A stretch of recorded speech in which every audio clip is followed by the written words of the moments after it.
Investigation. We're taking a closer look at South Carolina's helmet laws, the efforts to change them, and the pushback. It's back in the news tonight because of Clemson head coach Dabo Swinney. We're talking because he mentioned it during a press conference after one of his players was hurt in an accident. And the law as it stands is simple. If you're under 21 in South Carolina, you have to wear a helmet.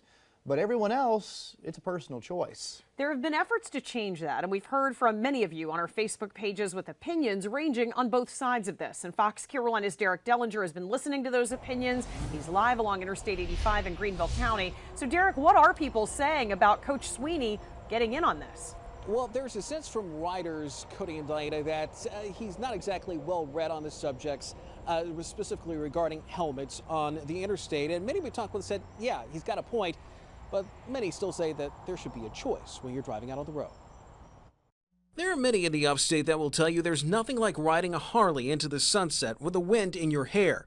At Fairview Cycles in Gray Court, they can tell you that's true. We rarely sell helmets. I maybe sell 10 a year. The wind in your hair is an important aspect of this because in South Carolina, if you're over 21, you do not have to wear a helmet on a moped or a motorcycle. And many take advantage of that.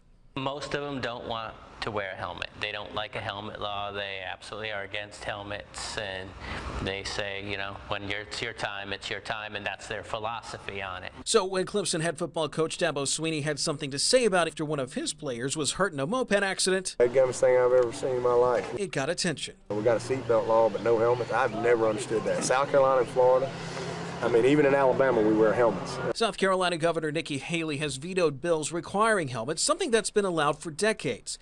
The governor says it's government overreach, and many riders agree with her. I know of several people, including myself, who have had an accident because of the motorcycle helmet itself. In my mind, that makes that safety device very questionable at best. Bob Baxter is with ABATE, which is a motorcyclist rights organization. He says helmets limit your vision and also your hearing. He doesn't think helmets should be outlawed, but it should be everybody's personal decision. Shields, for his part, agrees. He thinks it should be the rider's decision.